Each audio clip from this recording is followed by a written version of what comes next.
जय हिंद दोस्तों। आइए हम देखते हैं आज वन लाइनर क्वेश्चन के रूप में 80 क्वेश्चन जो है 80 प्लस क्वेश्चन, इसमें 90 क्वेश्चन के आसपास हैं जो मैंने ले लिए।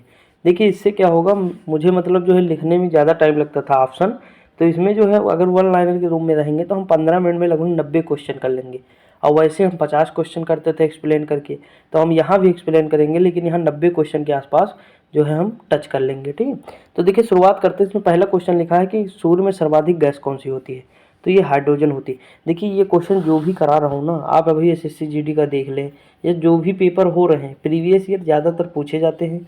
और दूसरी चीज़ है, जैसे कुछ नए क्वेश्चन हैं वो भी मैंने शामिल कर लिए हैं, लेकिन वो कहीं ना कहीं तो पूछे गए होंगे ना, चाहे वो यूपी पीसीएस में पूछे गए हों या आरओ में पूछे गए हों, तो मैंने सभी को समाहित कर लिया है। ठीक, तो देखिए शुरू इसमें जो है देखते दूसरा क्वेश्चन लिखा है कि सूर्य पृथ्वी से दिखाई देने वाला सबसे चमकीला ग्रह कौन सा है, तो शुक्र है। इसे सांझ का तारा, भोर का तारा कहते हैं। इसके जो है कार्बन डाइऑक्साइड गैस इस पर सर्वाधिक पाई जाती है, इसलिए चमकीला ग्रह भी है और सबसे गर्म ग्रह भी है। अगला है कि सौरमंडल की आयु कितनी है, तो 6 अरब वर्ष है। कितनी है, 6 अरब वर्ष है। अगला है कि कौन सा पुच्छल तारा 76 वर्ष बाद दिखाई देता है, तो ये हेली पुच्छल तारा है। कौन सा है, हेली पुच्छल तारा। अगला क्वेश्चन है कि पृथ्वी और सूर्य के बीच की दूरी कितनी है, तो 15 करोड़ किलोमीटर है। कितनी है, 15 करोड़ किलोमीटर। अगला है सूर्य का प्रकाश पृथ्वी तक पहुंचने में कितना समय लगता है, तो 500 सेकंड लगता है। कितने, 500। देखिए ये 8 मिनट और जो है 20 सेकंड है ना, उसी का ये वर्जन है। क्यों, क्योंकि मिनट को उसने सेकंड में बनाने के लिए 60 से गुणा किया, तो 8 छंग 48 और 20 जोड़ दिया तो 50 हो गया, यानी 500 सेकंड हो गया। अगला है कि भारत ने अपना पहला प्रशिक्षण कब और कहाँ किया था, तो 14 मई 1974 को कहाँ किया था, पोखरण राजस्थान में किया था। अगला है कि कंप्यूटर के जिस भाग को हम स्पर्श कर सकते हैं वह क्या कहलाता है, तो हार्डवेयर कहलाता है। और जिसे हम स्पर्श नहीं कर सकते वो क्या कहलाता है, तो सॉफ्टवेयर कहलाता है। अगला क्वेश्चन है कि कैंसर के उपचार में प्रयुक्त उत्कृष्ट गैस कौन सी है, तो रेडॉन है। कौन सी है, रेडॉन है। अगला है मोनोजेट बालू कौन सा खनिज देता है, तो थोरियम पाया जाता है मोनोजेट बालू में। और ये कहाँ खोजा गया है, तो केरल में खोजा गया है। कहाँ, केरल में खोजा गया है। अगला है कि शरीर में सबसे बड़ी अंतःस्रावी ग्रंथि कौन सी है, तो थायराइड है। एक क्वेश्चन मैंने कराया था कि शरीर की जो मिश्रित ग्लैंड है वो कौन सी है, तो एकमात्र है जो अग्न्याशय ग्रंथ है। ठीक, वो क्या करती है, इंसुलिन यानी एंजाइम भी निकालती है और हार्मोन्स भी निकालती है, तो दोनों निकालती है। ठीक, इसीलिए उसे मिश्रित ग्रंथ कहते हैं। अगला है कि संसार का विशालतम स्तनधारी कौन है, तो व्हेल मछली है। अगला है ब्लड ग्रुप की खोज किसने की, तो कार्ल लैंडस्टीनर ने की। अगला क्वेश्चन है एल्युमिनियम का प्रमुख अयस्क कौन सा है, बॉक्साइट है। कौन सा है, बॉक्साइट। अगला पहला कृत्रिम उपग्रह कौन सा है, स्पुतनिक फर्स्ट है। अगला क्वेश्चन है किस उपकरण द्वारा यांत्रिक ऊर्जा को विद्युत ऊर्जा में परिवर्तित किया जाता है, तो डायनमो, क्या है, डायनमो को किया जाता है। अगला क्वेश्चन है कि कंप्यूटर की अस्थायी स्मृति यानी जो है टेम्परेरी मेमोरी जो है कौन सी होती है, तो रैम होती है, रैंडम एक्सेस मेमोरी होती है। अगला है रिएक्टर पैमाने द्वारा क्या मापा जाता है, तो भूकंप की तीव्रता मापी जाती है। क्या, भूकंप की तीव्रता। अगला क्वेश्चन है भूपटल में सबसे अधिक कौन सी धातु है, तो एल्युमिनियम है। कौन सी है, एल्युमिनियम है। अगला क्वेश्चन है किस ग्रह को सांझ का तारा या भोर का तारा कहते हैं, तो ये कहते हैं शुक्र को। अगला है वायुमंडल की सबसे निचली सतह कौन सी है, तो क्षोभमंडल है। अगला क्वेश्चन है पृथ्वी को 1 डिग्री घुमाने पर यानी देशांतर घूमने में कितना समय लगता है, तो 4 सेकंड। यानी जो 1 डिग्री देशांतर, देखिए एक चीज़ मैं आपको बता दूं, जैसे मान लीजिए ये हमारी पृथ्वी है, जो इसमें ये वाली रेखाएं हैं ना, ये कौन सी रेखाएं हैं, ये देशांतर है। कौन सी है, देशांतर है। जो भूमध्य रेखा के समानांतर हैं वो अक्षांश हैं। ठीक, और जो भूमध्य रेखा के लंबवत हैं वो कौन सी हैं, तो वो जो है देशांतर है। ठीक, ये देखिए ये देशांतर रेखाएं हैं और ये कौन सी है, अक्षांश है।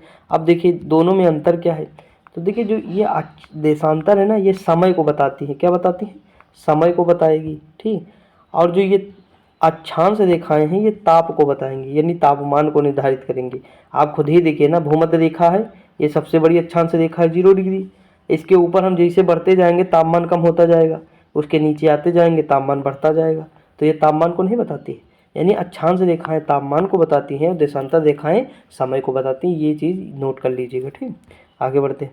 अगला क्वेश्चन है प्लास्टर ऑफ पेरिस किससे बनता है, तो जिप्सम से बनता है। किससे, जिप्सम से। अगला है मछलियाँ किसकी सहायता से सांस लेती, तो गलफड़ों द्वारा सांस लेती हैं। अगला हरे पौधों द्वारा भोजन बनाने की प्रक्रिया प्रकाश संश्लेषण कहलाती है। दूध से क्रीम किस प्रक्रिया द्वारा निकाली जाती है, आप केंद्रीय बल के द्वारा जो है दूध से जो है क्रीम निकाली जाती है। देखिए कैसे, मान लीजिए इसमें दूध भरा हुआ है, जिसे मतलब गांव में मट्ठा कहते हैं, अगर मान लीजिए वो भरा है, ठीक, और मथने वाली जो मशीन है लगा दी गई है, तो ये क्या होगा, मतलब ये बाहर की ओर फोर्स लगाएगा, आप केंद्रीय बल बाहर की ओर।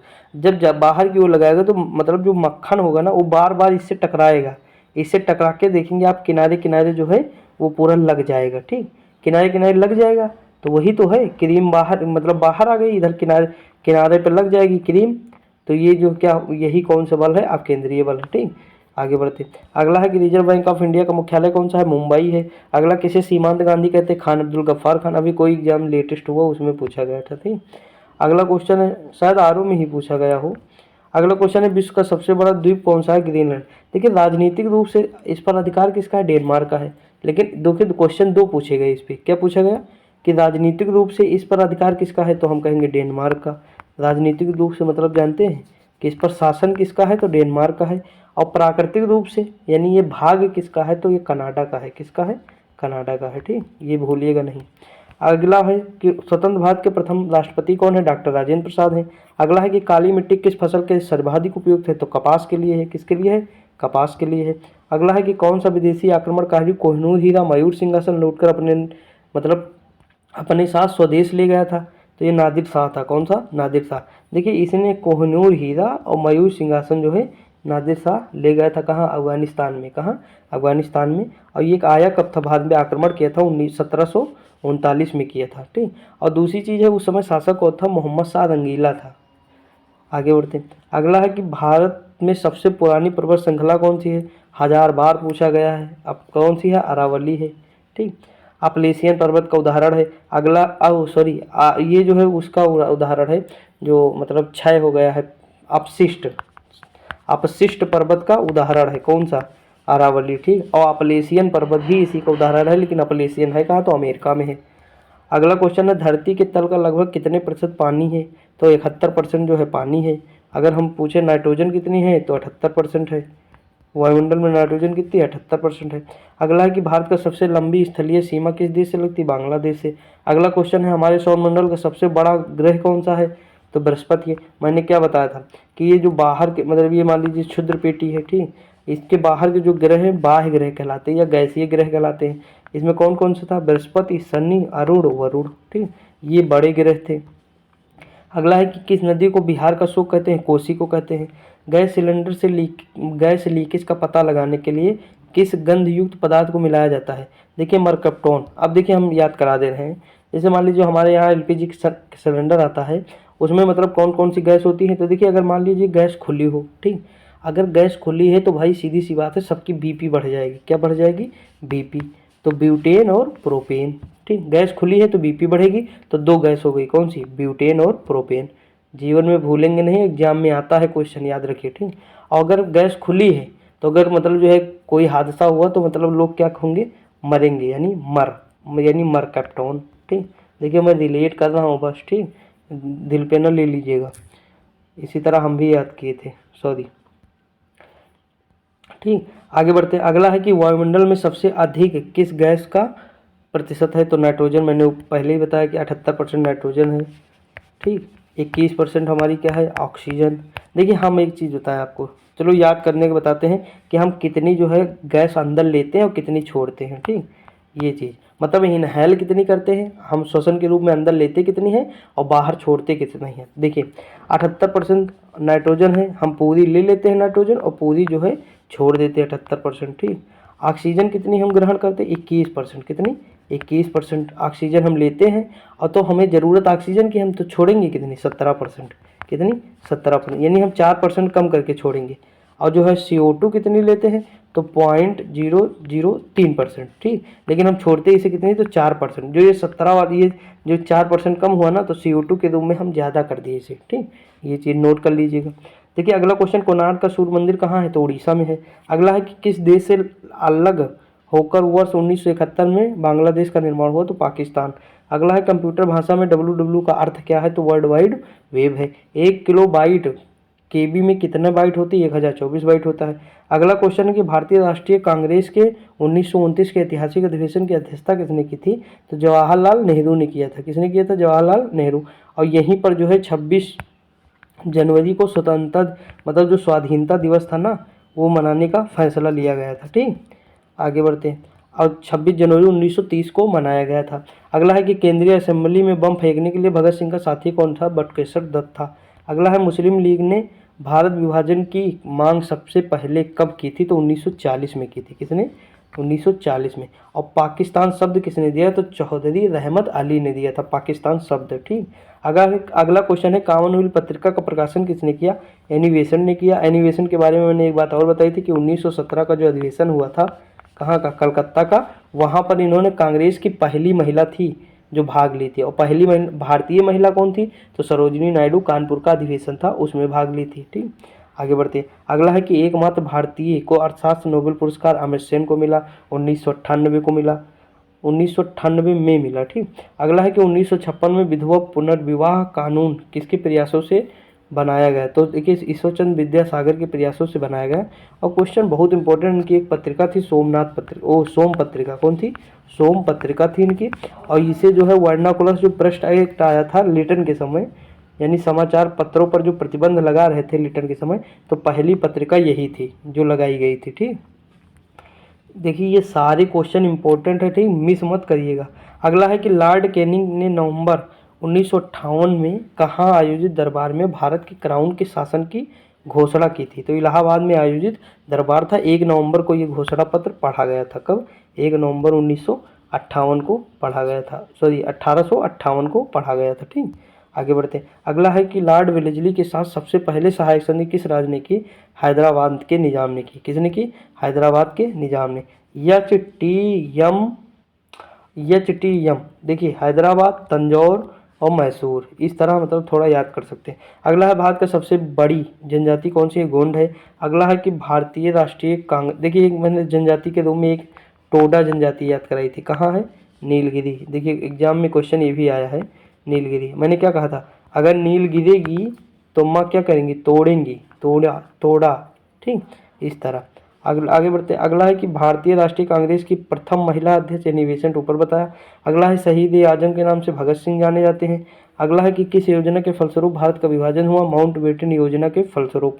अगला है जनरल डायर जलियांवाला बाग हत्याकांड से जुड़े थे, उनकी हत्या किसने की? तो 1940 में उधम सिंह ने की। इन पर मूवी भी बनी है। विक्की कौशल उसके जो है नेतृत्व कर रहे हैं, यानी नेता हैं उसके, उधम सिंह बने हुए हैं, विक्की कौशल। ठीक, अगला है कि बंगाल का विभाजन कब और किसके द्वारा किया गया? तो 1905 में गवर्नर लॉर्ड कर्जन द्वारा किया गया। अगला है प्रथम लोकसभा का अध्यक्ष कौन था? जीवी मौलंकर थे। अगला है कि भारत मतलब संविधान के अस्थायी अध्यक्ष पहले कौन थे? सच्चिदानंद सिन्हा थे। और स्थायी डॉक्टर राजेंद्र प्रसाद थे। एक क्वेश्चन और आता है कि संचालन समिति के अध्यक्ष कौन थे? तो लोग जो है जवाहरलाल नेहरू को लगा देते हैं, तो बाबा साहब को लगा देते हैं, लेकिन वो संचालन कौन करेगा भाई? जो अध्यक्ष होगा वही तो संचालन करेगा, तो डॉक्टर राजेंद्र प्रसाद हो जाएंगे। ठीक, याद रखिएगा, भूलिएगा नहीं। अगला है कि कुचिपुड़ी नृत्य शैली मुख्यतः किस राज्य से संबंधित है? तो आंध्र प्रदेश से संबंधित है कुचिपुड़ी। मैंने याद कहा थी मतलब अंधेरे में हमने कच्ची पूड़ी बना दी। ठीक, कुचिपुड़ी हो जाएगा। अगला है मोहिनीअट्टम और कथकली कहाँ का था? केरल का था। अगला क्वेश्चन भरतनाट्यम कहाँ था? तो तमिलनाडु का था। अगला क्वेश्चन है देखिए कथकली केरल का हो जाएगा। अगला है कि केसर का सर्वाधिक उत्पादन जम्मू कश्मीर में होता है, और जिस मिट्टी में ये किया जाता है उस मिट्टी को कहते हैं करेवा। एग्जाम में ये भी पूछा गया। कोई ऐसा क्वेश्चन सिंगल नहीं जो एग्जाम में ना आया हुआ, और एक बार नहीं, दो दो तीन तीन बार आया है। ठीक, आगे बढ़ते हैं। अगला है कि भारत में प्रथम बहुउद्देशीय परियोजना का निर्माण किस नदी में होता है? दामोदर नदी घाटी में। अगला क्वेश्चन है कि इंडियन नेशनल कांग्रेस के प्रथम अध्यक्ष कौन थे? व्योमेश चंद्र बनर्जी थे, यानी व्योमेश चंद्र बनर्जी थे। और देखिए इसकी जो बैठक होती थी ना, वो हमेशा जो है दिसंबर में होती थी। कब होती है? दिसंबर में होती थी। आगे बढ़ते हैं। अगला है कि गांधी जी किसे अपना राजनीतिक गुरु मानते थे? गोपाल कृष्ण गोखले को मानते थे। अगला है कि अंतर्राष्ट्रीय शांति सुरक्षा को बनाए रखने की जिम्मेदारी संयुक्त राष्ट्र संघ की किस अंग को है? तो सुरक्षा परिषद को है। अगला है कि नोबेल पुरस्कार पाने वाला प्रथम भारतीय नागरिक कौन था? रविन्द्रनाथ टैगोर थे। कब पाए थे? 1913 में पाए थे। और जलियांवाला बाग हत्याकांड के समय में इन्होंने कौन सी उपाधि त्यागी थी? तो वो नाइटहुड की उपाधि त्यागी थी। ठीक, अगला क्वेश्चन है मिड डे मील योजना की शुरुआत तो 1995 में शुरू होता है। अगला है बांग्लादेश का राष्ट्रगान कौन सा है? किसने लिखा है? तो आमार सोनार है। अगला है बांग्ला जो रविन्द्रनाथ टैगोर ने लिखा है, बांग्ला जो है रविन्द्रनाथ टैगोर ने लिखा है। ठीक, मतलब बांग्ला का रविन्द्रनाथ टैगोर ने लिखा। अगला क्वेश्चन लोधी वंश के संस्थापक बहलोल लोधी थे। और इब्राहिम लोदी, यही लोदी वंश के शासक थे। 1526 में पानीपत के जो प्रथम युद्ध हुआ था उसमें जो है बाबर द्वारा पराजित हुआ था और वहीं पर उसकी डेथ हो गई थी। अगला है किस संविधान संशोधन को मिनी कॉन्स्टिट्यूशन, 42वां संविधान संशोधन 1976 में। इसके तहत 10 हमारे जो है मूल कर्तव्य भी जोड़े गए थे। शिक्षा को समवर्ती सूची में किया गया था। वन्यजीव अभ्यारण्य को समवर्ती सूची में किया गया था। तो ये सारी चीज़ें जो है हमारी 42वें संविधान संशोधन द्वारा आई थी। ठीक, आगे बढ़ते हैं। अगला है गोताखोर पानी के अंदर सांस लेने के लिए कौन कौन सी गैसों का मिश्रण करता है। तो ये जो मिश्रण करता है O2 करता है तथा He का करता है, यानी हीलियम का, हाइड्रो ऑक्सीजन और हीलियम का करता है। अगला होम्योपैथी के संस्थापक कौन थे, हनीमैन थे। कौन, हनीमैन। अगला है कि फलों को पकाने में कौन सी गैस उपयोग में लाई जाती है। तो देखिए एथिलीन लाई जाती है। कौन सी, एथिलीन लाई जाती है। अगला क्वेश्चन है कि भारतीय राष्ट्रीय कैलेंडर का पहला माह कौन सा है। तो चैत्र है। अगला है पंडित हरिप्रसाद चौरसिया कौन सा वाद्य यंत्र बजाते, बांसुरी। ये सारे क्वेश्चन कराए हुए हैं। अगला है भारत का प्रधानमंत्री बनने के लिए कम से कम आयु 25 वर्ष। अगला सांची का स्तूप, ये भी हिस्ट्री में कराया, अशोक। अगला है यक्षगान यक्षगान कर्नाटक का है। मैकमोहन रेखा भारत और चीन की है। अगला क्वेश्चन है प्याज में खाने वाला भाग कौन सा है, तो तना है। तो देखिए इसमें जितने क्वेश्चन थे 80 प्लस क्वेश्चन यानी 90 के आसपास थे, मैंने सारे करा दिए। और देखिए ये सारे क्वेश्चन प्रीवियस ईयर है और प्रीवियस ईयर है और जो लेटेस्ट कई बार पूछे गए वो मैंने इसमें टाइप करके मतलब इसकी PDF बनाई है और ये PDF मैं जो अपने चैनल पे डाल दूंगा। ठीक, वहाँ से मतलब इसे डाउनलोड कर लीजिएगा और बार बार मतलब जैसे रिवीजन करते रहिए, क्योंकि एक चीज़ को अगर कई बार पढ़ेंगे ना तो माइंड में इंस्टेंट हो जाएगी। देखिए कोई भी इंसान भूलेगा, सब लोग भूलते हैं, मैं भी भूलता हूँ, सब लोग भूलेंगे, लेकिन अगर हम एक चीज़ को 3-4 बार पढ़ लेंगे तो भूलेंगे नहीं। ठीक, तो इस तरह है। और बाकी अब इससे पहले जो इसके बाद जो वीडियो हमारी आएगी वो जनजाति बताएंगे, कौन सी जनजातियाँ पढ़ाएंगे यूपी की, वो भी मैं ट्रिक से बताऊंगा, यानी रिलेट करके बताऊंगा, आप कभी भूलेंगे नहीं। 12 जनजातियाँ हैं, 12 की 12 आपको हमेशा के लिए याद हो जाएंगी और आपको पता है कि PCS तक के एग्जाम को कवर करेगा। ठीक, तो मिलते हैं अगली वीडियो में, तब तक के लिए जय हिंद।